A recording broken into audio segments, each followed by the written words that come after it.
Você venceu, perdi. Eu dei aula de jornalismo durante 3 anos e desisti porque eu não soube responder a sua pergunta. Eu não sei. Tentei falar desses assuntos interessantes. 1/3 da classe é o fundão, fica lá fazendo barulho, 1/3 é amorfo. E tem aquele 1/3 que se liga nas coisas. Há algum problema nessa mudança entre democracia, ditadura de democracia, novos tempos, e esses palavrões pós-moderno, globalização, essa competição desenfreada, todo mundo quer arrumar emprego logo com 19 anos, o cara faz cursinho, entra na faculdade, sem saber bem se é aquilo que ele quer. Está dando um problema aí que eu não sei. Eu adoro jovem, me dei muito bem, mas me dou geralmente muito bem, mas essa falta de motivação, isso eu estou me referindo aos jovens de classe média que tem papai e mamãe, 3 refeições por dia e pode ir na balada. Não é aquele que tem a obrigação de ir trabalhar. Não é o cara que pega o trenzão, o busão, pega 3 ônibus e se ferra. Então essa loucura, a periferia, o hip hop, o rap, com os meninos da Vila Madalena, estamos em mudança. A tua dúvida é igual a minha. Se você tiver uma resposta, liga para cá, porque eu estou me sentindo um pouco na parede. Eu não sei responder. Há um problema. Há um desânimo, um desinteresse, um cinismo. Tirando aqueles caras que sabem assim, eu quero ganhar dinheiro, eu vou fazer isso, eu vou especular e tal. E o pessoal da periferia que pega o berro e vem na brava. Então, no meio disso, estamos nós. O que eu vou fazer? Conde, não sei. Pode ser que no próximo programa você já tenha um pouco dessa resposta aí, né? A gente esclarece um pouco para o Conde.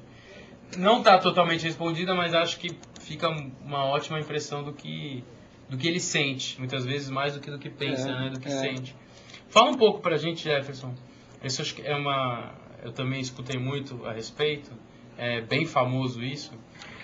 Como que eram as passeatas estudantis e o que foi chamada a Guerra da Rua Maria Antônia, né, ali onde fica mais ou menos o Mackenzie, que é conhecido por ser de direita, né, com o pessoal da Faculdade de Filosofia da USP, que é conhecido, ou era conhecido, não sei como é que é hoje, mas era conhecido por ser de esquerda. Como é que foi isso? Como é que foi essa Guerra da Rua Maria Antônia? Isso é uma coisa que tem um lado meio exagerado, mas tem um lado muito sério. E eu vivi profundamente isso. Evidentemente, a Universidade de São Paulo, ali na frente, o prédio da Maria Antônia, que era uma parte da universidade que estava sendo feita ainda lá, o campus, que era a filosofia, era praticamente toda de esquerda, seus grandes professores, Fernando Henrique, Otaviani, Paulo Singer, Sérgio Buarque de Holanda, pai do Chico, Otaviani e outros. Aquilo era uma coisa de esquerda e ali estava todo o movimento estudantil. Em frente ao Mackenzie, seja justiça, seja feita. O Mackenzie inteiro não é uma coisa de direita. Mas tinha um núcleo de direita muito militante, muito agressivo, muito ligado a um negócio chamado movimento de caça aos comunistas. E havia aquela briguinha de estudante, que aquilo foi aumentando, e virou um combate campal de rua, de pedradas, bomba molotov, bomba de uma torre para outra, paralelepípedo, e uns caras um pouco protegidos pela polícia da época, pelo DOPS, ficavam nos telhados e atiravam. Um menino de José de Freitas, que estava entrando na rua, era um segundarista, era um ginásio, num colégio que existe na Consolação ainda, chamado Marina Sintra. Ele entrou no meio e levou um tiro na testa, pá, pum, caiu o cara no chão.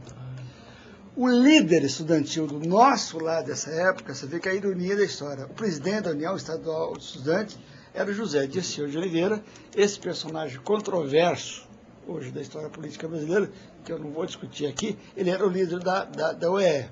E do lado de lá tinha um bando de gente. E ali a coisa quebrava o pau feio. E houve um momento em que uma grande parte do Mackenzie realmente invadiu a Maria Antônia, quebrou aquilo tudo, incendiou uma grande parte. Eu passei meses da minha vida correndo da polícia e levando pedrada, e dando pedrada. Se defendendo. Se defendendo porque os estudantes tinham uma manifestação. Que não é um folclore. Era uma coisa muito clara. Os estudantes tinham assim, uma pinimba séria com o regime. Eu não sei se eu estou ofendendo os mais jovens, e que agora ao dizer que vieram os caras pintadas. meu período Collor, cada pintada, gentinha bonita, com uma coisinha aqui no rosto, até a publicidade absorveu isso. Aquele tempo não, era paulada feia, repressão brava, morreu gente foi torturada, custou caro. Eu sou de índole pacífica, quando eu atingi um grau de violência, aquilo eu caía fora, não sabe, essa coisa de dar tijolado na cara dos outros, não. Mas houve isso até que em 68, 69, foi a intervenção da polícia, a Maria Antônia foi fechada e depois daquilo tudo foi transferido para a USP e já começa um outro período. Mas gente que seria políticos depois, por exemplo, o homem forte do governo José Serra, atualmente, o chefe da Casa Civil, o Aloysio Nunes Ferreira, fazia Maria Antônia. O José Dirceu fazia PUC, ele estudou Direito. Lauro Ferraz, que depois foi vereador, era um estudante de esquerda no Mackenzie, passava muito mal lá dentro. E gente que depois foi fazer teatro, são dramaturgos conhecidos, da La Assunção, Consuelo de Castro. O Mário Prata, que é um jornalista conhecido, fazia economia na Rua de Trás, ali na Vila Novas. E o Mário Prata está no meu livro, ele já passou uma noite com um revólver, assim, a hora de querer receber era defender o terreno contra os direitistas. Claro que o Mário Prata jamais daria um tiro em ninguém. Muito do feitio dele. Doce de pessoa. Agora, nessa brincadeira, esse menino, José de Freitas, tinha 17 anos, morreu, e a polícia chegou para a família e falou, está morto em terra e não fala nada. E assim foi. Bom, vamos a gente está partindo para esse sprint final do programa. Para voltar um pouco para essa parte saudosa, gostosa dessa época, que muitas pessoas chamam realmente como os anos dourados. Como que surgiu, como é que era? Explica pra gente, a gente não tem muito essa noção do que eram, do que foram os famosos festivais da Record, que ficavam ali naquele teatro Paramount na Brigadeiro, inclusive perto da onde, para o pessoal conhecer um pouco, muito perto da onde aquele supermercado Extra, enfim, um pouco para lá da Brigadeiro. Como é que era o clima? Como é que era? Era uma alegria exacerbada? Como que eram esses festivais? Não só para o público, mas também para essas pessoas que se apresentavam. Olha, é uma coisa muito interessante falar, porque uma geração pré-MTV, pré-Rock in Rio, festival de Réveillon na virada do Ano Novo, em Copacabana, a gente ia ver música de graça. Então o Teatro Paramount abria a porta e era um festival de música popular brasileira, da melhor música popular brasileira, que estava mudando numa fase um pouco depois da Bossa Nova, com essa gente nova que vocês todos conhecem. Eu vi o Milton Nascimento de cabelinho curto, magrinho, um paletó xadrezinho. Milton Nascimento não era ninguém.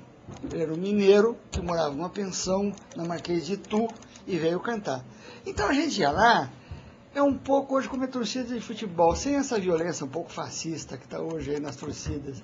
A gente ia lá porque, primeiro, houve bons cantores, boa música e de graça. E acabava torcendo para alguns. E havia torcida, porque aí uma certa conotação ideológica. Havia o grupo